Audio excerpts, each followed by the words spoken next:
నమస్తే. మరోసారి తెలంగాణ రాష్ట్ర రాజకీయాల్లో జాతిపిత అనేటువంటి పదం చర్చనీయాంశంగా మారింది. ఇవాళ తెలంగాణ రాష్ట్ర తొలి ముఖ్యమంత్రి కేసీఆర్ గారి పుట్టినరోజు. పుట్టినరోజు సందర్భంగా మాజీ మంత్రి కేటీఆర్ ముఖ్యమంత్రి రేవంత్ రెడ్డిని ఉద్దేశించి ఒక కౌంటర్గా ఒక కామెంట్ చేస్తూ ఆ కామెంట్ మీద చర్చ జరుగుతుంది. మాట్లాడే ప్రయత్నం చేద్దాం. రాష్ట్ర వ్యాప్తంగా మున్సిపల్ ఎన్నికల ఫలితాల మీద, ఈ జాతిపిత కేసీఆర్ బర్త్డే మీద జరుగుతున్నటువంటి చర్చ మీద మాట్లాడదాం. ప్రస్తుతం మనతో పాటు తెలంగాణ ఉద్యమకారులు, మాజీ ఎంపీ, కాంగ్రెస్ పార్టీ సీనియర్ నేత రవీంద్ర నాయక్ గారు ఉన్నారు. మొదటగా ఇలా కేసీఆర్ గారి పుట్టినరోజు సందర్భంగా మరోసారి జాతిపిత అనే అంశం తెర మీదకి వచ్చింది. ఏం చెప్తారు ఈ జాతిపిత అంశం గురించి, ఏం మాట్లాడతారు? ముందుగా కేసీఆర్ గారికి శుభాకాంక్షలు తెలిపే ముందు జాతిపితకు ఉండవలసిన గుణాలు తెలుసుకోవాలి. కేసీఆర్ ముందు జాతిపిత ఎట్లా ఉండాలా, జాతిపిత ఏం చేయాలా. ఈయన జాతిపిత అయితే మాత్రం ఆ నిజమైన జాతిపిత ఆయన ఆత్మ ఏడనుంటే ఘోషిస్తుంది. కానీ కేటీఆర్ ఏమంటున్నాడు, ఏ జాతికి జాతిపిత అని అడిగిన సన్యాసికి చెప్తున్నా, కొమరం భీం జాతి మాది, చాకలి ఐలమ్మ జాతి మాది, సమ్మక్క సారక్క జాతి మాది అంటూ కేటీఆర్ మాట్లాడుతున్నాడు. ఏం చెప్తారు? అందుకనే ముందుగా కేసీఆర్ గారికి జన్మదిన శుభాకాంక్షలు. రెండవది, మూడవది కొమరం భీమ్ కానీ, సర్వాయి పాపన్న కానీ, తర్వాత మన దొడ్డి కొమరయ్య కానీ, జయశంకర్ గారు కానీ, తర్వాత ఎంతమంది రాణి రుద్రమ కానీ, వాళ్ళు మరి ఈ విధంగా విచ్చలవిడిగా దోపిడీ చేయడము, అబద్ధాలు ఆడడము, తర్వాత దళితులను కానీ, ట్రైబల్స్ను కానీ కించపరిచి వాళ్ళ మీద కేసులు వేయడం కానీ ఇటువంటి ఏం చేయలేవాళ్ళు. మరి ఈయన చేరాని అన్నీ చేసినాడు. ఏమీ లేనటువంటి కేసీఆర్ అన్నీ సంపాదించుకున్నాడు. అన్నీ సంపాదించడమే కాకుండా అబద్ధాలు మాట్లాడినాడు, అవినీతి చేసినాడు, ఆశ్రిత పక్షపాతం చేసినాడు. ఏది చేయలేదు. ఎవ్రీథింగ్ తెలంగాణను విధ్వంసం చేసి, విధ్వంసం సృష్టించి, ఇప్పుడేమో నేనే తెచ్చిన చావు నోట్లో తలబెట్టిన అంటున్నాడు. అయితే నాకేమనిపిస్తుంది అంటే, ఇది మా ముఖ్యమంత్రి గారిని ఉద్దేశించి మాట్లాడినట్టు అనిపిస్తుంది నాకు. మా ముఖ్యమంత్రి గారు ఫైటర్, చెప్పి చేసినాడు. తొక్కుకుంటా వస్తా, నీ పీఠాన్ని ఎదుర్వహిస్తా అన్నాడు. తొక్కుకుంటా వచ్చినాడు. తొక్కుకుంటా వచ్చి కుర్చీ మీద కూర్చున్నాడు. అది ఒకటి ఆయన బాధ కేసీఆర్కి. రెండవది, తెలంగాణ మూమెంట్లో ఎప్పుడు లేడు ఆయన. ఆయన జడ్పీటీసీ కాకముందు నుంచి ఈ పార్టీని నడిపించే దాంట్లో తన వంతుగా కూడా సహకరించినటువంటి వ్యక్తి రేవంత్ రెడ్డి. అదేవిధంగా అసెంబ్లీలో మరి పార్టీకి వ్యతిరేకంగా, తెలుగుదేశం పార్టీకి వ్యతిరేకంగా 50 నిమిషాలు అనర్గళంగా మాట్లాడి తెలుగుదేశం పార్టీ సపోర్టు లెటర్ కూడా తీసుకున్నటువంటి వ్యక్తి, ఫైటరు ఈరోజు రేవంత్ రెడ్డి. అటువంటి రేవంత్ రెడ్డి రాజకీయాలలో చిన్నవాడైనా, తక్కువ అనుభవం ఉన్న మంత్రి కాకున్నా చెప్పి అతను ముఖ్యమంత్రి అయినాడు. ఈరోజు అది చూసి ఓర్వలేక ఈరోజు అతన్ని ఎట్లా కించపరచాలా. అయితే దురదృష్టవశాత్తు కేసీఆర్ దురదృష్టం ఏంటంటే, ఈ 2 సంవత్సరాల మరి రేవంత్ రెడ్డి పాలనలో ఈరోజు అన్నీ విజయాలే. So Revanth Reddy is the great and is the great chief minister నేను చెప్తున్నా. ఎందుకంటే ఇప్పుడు ప్రతి ఎలక్షన్, గల్లీ నుంచి మొదలు పెట్టుకుంటే విధానసభ వరకు జరిగినటువంటి బై ఎలక్షన్లతో సహా అనేక ఎలక్షన్లు, అన్ని ఎలక్షన్లు వరుసగా గెలుస్తూ ఈరోజు మరి మన అందరి ముందు నిలబడ్డాడు. ప్రజలంతా హర్షిస్తున్నారు. అదేవిధంగా అన్ని హామీలు చెప్పినవి అయితే అన్ని తూచా తప్పకుండా ఇంప్లిమెంట్ చేసినారు. అయితే మహిళలకు 2500 ఎప్పుడు ఇస్తారని ఇలా కల్వకుంట్ల కవిత ఏదైతే ప్రజాభవన్ ముందు కూర్చొని మహిళలతో ధర్నా చేస్తూ ఉంది. కవిత ధర్నా మీద మీరేంటి అంటే మీరేం కామెంట్ చేస్తారు? ఎందుకంటే అన్ని హామీలు ఇచ్చినామంటారు మీరు. ఇక కవిత గారి గురించి మాట్లాడితే ఆమెకి ఇంపార్టెన్స్ ఇచ్చినట్టు అయింది. ముందు తన తండ్రి తను తేల్చుకోవాలా. నీ తండ్రి చేసిన తప్పులు అవి నిజమని నిరూపించాలా. ముందు నిరూపించినగా అన్ని మాట్లాడు. ఇప్పుడు ఆమెకు మాట్లాడే అర్హత లేదు. నువ్వు చెప్తున్నావు బాగానే ఉంది, నేను కవితను అభినందిస్తా. కానీ నీ నాయన చేసినటువంటి దుర్మార్గాలు నువ్వు చెప్తున్నావు కదా, దానికి నువ్వు మరి కేసులు పెట్టించు, అడుగు, దాని గురించి ధర్నా చెయ్యి. నువ్వు 2500 ఇస్తావో 5000 కూడా ఇస్తావో మహిళల్ని మా ముఖ్యమంత్రి గారు చెప్పినట్టు కోటీశ్వరులు కూడా చేస్తాం. దానికి కార్యక్రమాలు ఆల్రెడీ స్టార్ట్ చేసినారు రేవంత్ రెడ్డి గారు. సో 2500 కోసం కాదు, కేసీఆర్ కోసం ధర్నా చేయమంటారు. కేసీఆర్ చేసినటువంటి తప్పిదాలు, తన కుటుంబము, తన వంద బాగదులు, అప్పటి మంత్రులు, అప్పటి ఎమ్మెల్యేలు చేసిన దురాగతాలన్నీ ఆ చిట్టా అంతా నీ దగ్గర ఉందని చెప్తున్నావు. దాని మీద ఫైట్ చేయని చెప్పి నేను సలహా ఇస్తున్నా. ఈ ప్రభుత్వం మీద ఎందుకు చేస్తావమ్మా? ఎందుకు నువ్వు అనవసరంగా దీంట్లో పోతే నీకు ఎవరు ప్రజలు హర్షించరు. ప్రజలంతా ఇప్పుడు పేద ప్రజలంతా మన ఇందిరా ప్రజాపాలన వైపే ఉన్నారు, రేవంత్ రెడ్డి వైపే ఉన్నారు. నువ్వు ఇప్పుడు అదేం కల్పించవమ్మా, నీకు సలహా ఇస్తున్నా. నిజంగా నువ్వు ఎమర్జీ కావాలా, మీ వాళ్ళంతా ఫెయిల్ అయిపోయినారని తేలిపోయింది ఎలక్షన్లతో. నువ్వు మంచి స్టెప్పే తీసుకున్నావు, బయటకు వచ్చి నువ్వు తప్పించుకున్నావు, ఆ పాపాల నుంచి కడుక్కోవాలనుకుంటున్నావు. కానీ ఇట్లా కడిగితే పోవవి. కానీ మీ వాళ్ళు దిగమింగిన అవినీతి చేసిన, దోపిడీ చేసినటువంటి సొమ్ము, భూములు అవన్నీ తిరిగి తెలంగాణ ప్రజలకు చెందేటట్టు ప్రయత్నం చేస్తే అప్పుడు నిన్ను కూడా తెలంగాణ ప్రజలు ఆదరించవచ్చు. అంతవరకు దాకా నిన్ను ఎవరు ఆదరించరు. నువ్వు ఈ ప్రభుత్వం మీద పోట్లాడవలసిన అవసరం లేదు. మా ముఖ్యమంత్రి గారు పోట్లాడడానికి ఏమీ పెట్టలే, అన్నీ ఆయన ఇంప్లిమెంట్ చేస్తున్నాడు. నిన్న కాక మొన్న మా సేవాలాల్ జయంతి రోజున వారు నిజంగా ఎంత నీతి నిజాయితీగా ఆ రోజు ఏమన్నాడు ముఖ్యమంత్రి కాగానే, ఈ యొక్క బంజారాల మద్దతు వల్ల, సంపూర్ణ మద్దతు వల్ల, అంటే అన్ని వర్గాల మద్దతే, బట్ అందులో ముఖ్యంగా బంజారాలు మద్దతు చేయడం వల్ల ఈ ఇందిరా ప్రజా ప్రభుత్వాన్ని మేము ఇక్కడ స్థాపించడమని పబ్లిక్గా చెప్పి అంతటి గొప్ప వ్యక్తి మా ముఖ్యమంత్రి. అదే విషయాన్ని మళ్ళీ రిపీట్ చేసినారు.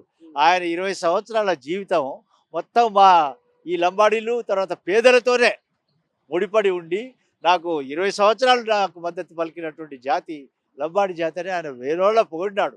సో అటువంటి వ్యక్తి ఈరోజు రాగానే సేవాలాల్ జయంతికి హాలిడే ఇచ్చినారు. అదేవిధంగా సేవాలాల్ జయంతి జరపడానికి ఆ నిధుల్ని డబుల్ చేసినారు.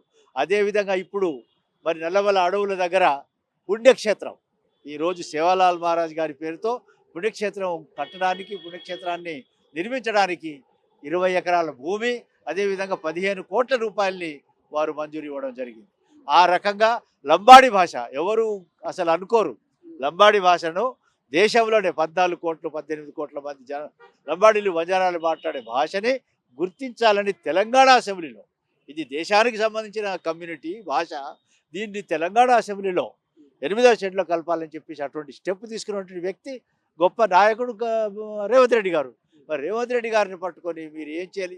అదేవిధంగా కంటిన్యూషన్లో ఈ ఇంప్లిమెంట్ చేసిన 6 హామీలు ఏవైతే ఉన్నాయో దీంట్లో అత్యధిక శాతం గిరిజనులకి, లంబాడీలకి లాభం అయింది. అంటే ఇంకా జరగవలసింది. ఇదంతా ప్రక్రియ, నిరంతర ప్రక్రియ. ఈ ఒకే రోజుల్లో అన్ని చేసేయాలంటే నువ్వు చేసినటువంటి దుర్మార్గం, కేసీఆర్ చేసినటువంటి దుర్మార్గం ఏంటిది? ఆర్థిక విధ్వంసం, అవినీతి, ఆశ్రిత పక్షపాతం. కేసీఆర్ ఒక శిఖరము, కానీ రేవంత్ రెడ్డి ఒక శునకం అంటున్నాడు కదా. కేటీఆర్ శిఖరంతో పోలుస్తున్నాడు, ఇక్కడ ముఖ్యమంత్రి రేవంత్ రెడ్డి శునకంతో పోలుస్తున్నాడు కదా కేటీఆర్. అయితే కేసీఆర్ మరి అసెంబ్లీలో కర్రు కాల్చి వాత పెట్టిరి ఈ యొక్క శిఖరం. అదేవిధంగా పార్లమెంట్లో గుడ్డుసున్న ఇచ్చిరి, 2 అసెంబ్లీ బై ఎలక్షన్లో చూపించినారు, మరి అదేవిధంగా సర్పంచ్ ఎలక్షన్లో చూపించినారు. ఈయన ఎంతటి శిఖరమో, ఆయన శునకం అంటున్నాడు కదా. శునకంకి ఈయనకి మీరు పోల్చండి. ప్రజాక్షేత్రంలో రెఫరెండం, ఆ రెఫరెండం చూడవా కేసీఆర్. అనవసరంగా నువ్వు ఏం చేసినా కూడా, నువ్వు తల కింద పెట్టి నీ కాళ్ళు పైకేసినా నిన్ను ప్రజలు, తెలంగాణ ప్రజలు ముందు నీ కూతురు నమ్ముతుందా అది నువ్వు నాకు నిరూపించట్టున్నాను. ముందు కవితను కాంప్రమైజ్ చెయ్యి, కవితను సర్టిఫై చేయమను, నువ్వు చేసిందంతా బాగుందని చెప్పవను. ఆమె రోజు పొద్దున్న లేవగానే చెప్తుంది కదా. అంతకుముందు ప్రజలు చెప్పేవారు, మేము చెప్పేవాళ్ళం. మాకు తెలుసు నీ నీతి, జాతి, నీ కథ, కార్ఖానా, నువ్వు ఎటువంటి జాతిపితో మాకు తెలుసు. నువ్వు జాతిపిత అయిపోతానని నువ్వు అనుకుంటే అవుతుందా? ప్రజలు అనుకోవాలా. నువ్వు జాతిపిత అయితే అబద్ధాలు మాట్లాడవద్దు. ఆ అబద్ధాలు ఏంటి? దళితుడిని ముఖ్యమంత్రి అని చెప్పి నువ్వు అయిపోయినావు, అది ఒక అబద్ధం. 3 ఎకరాల భూమి ఇస్తానన్నావు, అబద్ధం, అదొక అబద్ధం. అదేవిధంగా డబుల్ బెడ్రూమ్ ఇళ్ళు అన్నావు, అదే అబద్ధం. ఆ విధంగా 10 లక్షలు ప్రతి కుటుంబానికి ఇస్తానన్నావు దళితులకి, అది అబద్ధం. 12% రిజర్వేషన్లు ట్రైబల్స్కి ఇస్తానన్నావు, అది అబద్ధం. ఇట్లా జాతిపితలు అబద్ధం ఆడరు. జాతిపితలు జాతి గురించి అంకితం అవుతారు. నువ్వు నీ కుటుంబం గురించి, నీ అనుయాయులు, నీ 100 వాగదుల గురించే నువ్వు పనిచేసినావు. కానీ నువ్వు తెలంగాణ ప్రజల గురించి కానీ నాలాంటి ఉద్యమకారులను ఏం చేసినావు? నువ్వు తొక్కేసినావు. సో ఇప్పుడు నిన్ను భగవంతుడు చేసిండో లేదో తెలియదు, నాకు తెలియదు, కానీ నిన్ను ప్రకృతే ఈ విధంగా చేసింది. నువ్వు అది గుర్తు చేసుకో. అనవసరం ఈ జాతి పితలు, దారు పితలు ఇవన్నీ వదిలేసి అంటున్నాను. ఏం జాతి పితనండి? నీకు జాతి పిత చెప్పకుండా అయిపోయా. నువ్వు సంపాదించుకున్నావు బాగా. నీ మనవలు ముని మనవలు నీ తరమంతా తినేటట్టు సంపాదించుకున్నావు. నీకు చేతనైతే అది ప్రజలకు అంకితం చెయ్యి. ఈ 72 కేసీఆర్ 72వ పుట్టినరోజు సందర్భంగా మళ్ళీ ఆయనను ముఖ్యమంత్రి చేసి ఆయన ఒక గిఫ్ట్ ఇస్తామని కేటీఆర్ ఇవాళ సవాల్ విసిరారు. సో నిజంగా గిఫ్ట్ ఇచ్చే అవకాశం ఉందా? మళ్ళీ ముఖ్యమంత్రి కేసీఆర్ను చూసే ఛాన్స్ ఉందా ఫ్యూచర్లో మనం? ఇప్పుడు మొన్న ఎలక్షన్లో ఏమన్నాడు కేటీఆర్? మేము ఎటువంటి వాడిని నిలబెట్టినా, కుక్కని నిలబెట్టినా, నక్కని నిలబెట్టినా, పొట్టని నిలబెట్టినా, పొగడు అందరూ ఎవరికి నిలబెట్టినా కేసీఆర్ అని ఓటు ఇవ్వాలన్నారు. ఇచ్చిండ్రు కదా, ఇక అయిపోయా ముఖ్యమంత్రి. అది తేల్చుకోవాలి ముందు. ఏ ముఖ్యమంత్రి అయితే నువ్వు ఇంకా అయిపోతే నువ్వు ఏదో అంటున్నావు నువ్వు తెలంగాణ. సరే, తెలంగాణ పదాన్ని దాన్ని ఎందరో మహానుభావులు బిల్డప్ చేసినటువంటి మూమెంట్ నువ్వు వచ్చినావు, చేసినావు. మేము కూడా ఉన్నావు. మా పేర్లు అయితే రానివ్వవు నువ్వు. మేము చేసినావు కదా. నీకన్నా ఎక్కువ నేను మాట్లాడినా. కేసీఆర్ నీకన్నా ఎక్కువ పార్లమెంట్లో మాట్లాడింది రవీంద్ర నాయక్. ఈ యొక్క ట్రైబల్ పరిస్థితులు, తర్వాత అదేవిధంగా వీకర్ సెక్షన్స్ పరిస్థితులు అన్నీ పార్లమెంట్లో వివరించింది నేను. నువ్వు ఒక అర నిమిషం కూడా మాట్లాడలేదు మిస్టర్ కేసీఆర్. మాట్లాడినావా? చెప్తావా? రికార్డులు తీద్దామా పార్లమెంటు? నువ్వు పార్లమెంటుకే రాకపోతీవి. బిల్లు ఇంట్రొడ్యూస్ చేసిన రోజు నువ్వు ఎక్కడో పారిపోతీవి. ఎక్కడ వస్తుంది? నేను చెప్తున్నా, ఈరోజు నిజంగా చెప్తున్నా, ఈ యొక్క అమరవీరుల స్తూపం సాక్షిగా, బిడ్డ నువ్వు ఈ మూమెంట్ తీసింది ఎందుకు? ఇది తెలంగాణ పేరు చెప్పి బ్లాక్మెయిల్ చేసి నువ్వు సమైక్యాంధ్రకు ముఖ్యమంత్రి కావాలనుకున్నావు. నువ్వు తెలంగాణ రాదని నువ్వే ఎన్నోసార్లు చెప్పినావు. నీ మనసులో సమైక్య ఆంధ్రప్రదేశ్ ముఖ్యమంత్రి కావాలని అంటే కేసీఆర్ సమైక్యాంధ్రకు ముఖ్యమంత్రి కావాలండి. ఎస్, అది ఆ హిడెన్ ఎజెండా. ఏ విధంగానైతే దళితుడు సీఎం అని మోసం చేసిండో హిడెన్ ఎజెండా, అటువంటి హిడెన్ ఎజెండానే కేసీఆర్ తను ముఖ్యమంత్రి కావాలా సమైక్యాంధ్రకని ఆ రోజు బిల్లు పెట్టి రోజు పారిపోయినాడు. పారిపోయి గప్పాలు కొడుతుండే. ఎక్కడైతుంది? కాదు, నేను ముఖ్యమంత్రి అవుతా, నేను సమైక్యాంధ్రకు. ఆ ప్రయత్నంలో ఉన్నటువంటి కేసీఆర్, అటువంటి కేసీఆర్ ఈరోజు జాతి పిత. ఎందుకు ఏడుస్తున్నావు నువ్వు రేవంత్ రెడ్డి మీద? రేవంత్ రెడ్డి ఏం తప్పు చేసినాడు? ఈజీగా ప్రజల్ని కలుస్తున్నాడు, ఈజీగా జనాల్ని కలుస్తున్నాడు, అవసరం ఉన్నాయి చేస్తున్నాడు. అయితే బడ్జెట్ సరిపోవడాలి. అది నువ్వు చేసిన దుర్మార్గమే. నీ వల్లనే ఈరోజు బడ్జెట్ చక్కగా లేక ఈరోజు అప్పులకు ఈఎంఐలు కట్టడమే 6,500 కోట్లు ఈరోజు. ఏమది? దాంతో ఎన్ని సంక్షేమ కార్యక్రమాలు చేసేది ఉండే మనం. ఎన్ని ఆస్తులు అమ్మేసినవి ఆ రోజుల్లో. మరి ఇవన్నీ చేసి నువ్వు దుర్మార్గంగా లూటీ చేసి ఈరోజు మెల్లగా 2 సంవత్సరాలు బయటికి వెళ్ళావు. నువ్వు ముందెళ్ళి ఎందుకు వెళ్ళే? నీ కూతురు అడిగేదానికి జవాబు చెప్పంటున్నా. నేను సవాల్ ఇస్తున్నా మిస్టర్ కేసీఆర్. నువ్వు మనిషి అయితే నీ కూతురికి జవాబు చెప్పు. Yes, I'm challenging. నువ్వు నిజంగా నీ కూతురుతో మాట్లాడు. నీ కూతురు ఏం చెప్తుంది, నిజమా కాదా, లేకుంటే అబద్ధం అని చెప్పు. Yes, I'm challenging. నువ్వు కూతురికి జవాబు చెప్పలేవు. నీ గురించి కూతురు చెప్తుంది కదా, నిజమే కదా. ఆమె కూడా పవర్లో చెప్పింది. ఆమె నేను కూడా ఉన్నాను, నేను క్షమాపణ కోరుతున్నాను కూడా చెప్పింది ఆమె. కనీసం ఆమెకున్న ఇంగితమైన ఈ కేసీఆర్కి లేదు. కూతురుకున్న ఇంగితం కనీసం ఆమె అర్థం చేసుకొని ఈరోజు మరి ఈ రకంగా ఆమెకి చెప్పడం, ఆమెకు జవాబు చెప్పాలని మనం చెప్తున్నాం. ఫైనల్గా ఈ మున్సిపల్ ఎన్నికల ఫలితాల్లో 85 నుంచి 90% మున్సిపల్ చైర్మన్ పదవులంతా కూడా కాంగ్రెస్ కైవసం చేసుకున్నది. బీఆర్ఎస్ 17 స్థానాలకు పరిమితం అయితే బీజేపీ 1-2 స్థానంలో గెలిచిన పరిస్థితి. ఈ మున్సిపల్ ఎన్నికల మీద మీ కామెంట్ ఏంటి? ఇప్పుడు మున్సిపల్ ఎన్నికల్లో ఈ ప్రభుత్వం నిజంగా నిజాయితీతో, రేవంత్ రెడ్డి గారి నాయకత్వం ఉన్న నిజాయితీతో పనిచేస్తున్న ప్రభుత్వం అనేది ప్రజలు గుర్తించినారు. ఎక్కడ ఫ్రాడ్ అని కానీ, కరప్షన్ అని కానీ, లేక డూప్ చేయడం కానీ, ప్రజలను హరాస్మెంట్ చేయడం కానీ అది జరగడంలే. అన్నీ చక్కగా జరుగుతున్నాయి కాబట్టి ప్రజలు ఈరోజు ఈ విధంగా దీవించినారు. 1 వేనే వచ్చింది కదా. 90% అంటే 1 వే రిజల్ట్. వరుసగా అన్ని విజయాలే. So the best chief minister is mister Revanth Reddy ఎంబడి ఈరోజు మా గిరిజనులు కూడా మొన్న చాలా హ్యాపీగా ఆయన రిసీవ్ చేసుకున్నారు. గిరిజనుల విషయంలో ప్రతి తాండాకు రోడ్డు గురించి కూడా ఈరోజు ప్లాన్లు వేస్తున్నారు. అదేవిధంగా ప్రతి తాండాకు పంచాయతీ భవనాలు, గ్రామ పంచాయతీలను ఇచ్చిన ఆడ ఫండ్ లేదు, కూర్చోవడానికి ఇల్లు లేదు, పంచాయతీ భవనం లేదు. సో ఇప్పుడు అన్ని తాండాలకు పంచాయతీ భవనాలు, తర్వాత అన్ని తాండాలకు స్కూళ్ళు ఇవ్వాలని కూడా ఈయన ఉన్నప్పుడే స్కూళ్ళు బంద్ చేసినారు. ఇవ్వాలని చెప్పేసి మరి ఆ కార్యక్రమాలు తీసుకున్నటువంటి వ్యక్తి రేవంత్ రెడ్డి. తప్పకుండా ఆయన్ని ప్రజలు దగ్గర హక్కును చేర్చుకున్నారు. ఎంపీడీ జెడ్పీసీ ఎన్నికలు కూడా ఉంటున్నాయి. ఈ విజయంతో ఇట్లా ఎన్నికలకు పోయే ఛాన్స్ ఉందా? ఎన్నికలు జరగవలసిన టైంకి జరగాలి, అదర్వైజ్ మనకు రావాల్సిన ఫండ్స్ రావు. కాబట్టి అవి టైంకి అవి కూడా జరుగుతాయి. అందులో దిగ్విజయంగా రేవంత్ రెడ్డి గారి నాయకత్వంలో ఈరోజు మేము ప్రభుత్వాన్ని సాధించబోతున్నాం. మళ్ళీ అదేవిధంగా ఈ యొక్క జడ్పీటీసీ ఎంపీటీసీలు కూడా కైవసం చేసుకోబోతున్నాం. అదే రకంగా నేను రిక్వెస్ట్ చేసిన ఏమని, ఈరోజు గిరిజనులను అభివృద్ధి పరచడానికి కేంద్ర ప్రభుత్వం బాధ్యత, ఇది రాజ్యాంగం నిర్దేశించింది. అయితే కేంద్ర ప్రభుత్వం పట్టించుకోవడం లేదు. సో నేను దీనికి గాను మరి ఆర్టికల్ 275(1) ప్రకారం ప్రత్యేక కేంద్ర నిధులు, అదేవిధంగా 5th షెడ్యూల్ ప్రకారం ఈ నిధులు ట్యాప్ చేసేటువంటి కార్యక్రమాన్ని కేంద్ర బాధ్యత కాబట్టి ఈ రాష్ట్ర ప్రభుత్వం మా ముఖ్యమంత్రి గారు వెంటనే ప్రణాళిక సిద్ధం చేయించాలని చెప్పేసి కూడా నేను చెప్పడం జరిగింది. దానికి అధికారులను కూడా వారు ఆదేశించడం ఇది చాలా మంచి విషయం. కాబట్టి గిరిజనుల తరఫున మరొకసారి మా రేవంత్ రెడ్డి గారికి నేను శుభాకాంక్షలు తెలియజేస్తున్నా. ఫైనల్గా అయితే కేసీఆర్ 72 సంవత్సరాలు జన్మదినాలు జరుపుకుంటా ఉన్నారు. సో ఏం చెప్తారు ఈ జన్మదిన సందర్భంగా? మీరు కలిసి పనిచేసిన వాళ్ళు, ఉద్యమకారులు, పార్టీలో ఉన్న వాళ్ళు, ఆయన దగ్గర నుండి చూసిన వాళ్ళు, సో జన్మదిన సందర్భంగా ఏమైనా స్పెషల్గా 4 ముక్కలు చెప్పాలనుకుంటున్నారా కేసీఆర్కు? కేసీఆర్కు సలహా ఇస్తున్నా. నంబర్ 1, తను చేసిన తప్పులన్నింటినీ కనీసం నెమరు వేసుకోవాలా. రెండవది, అబద్ధాలు ఆడవద్దు.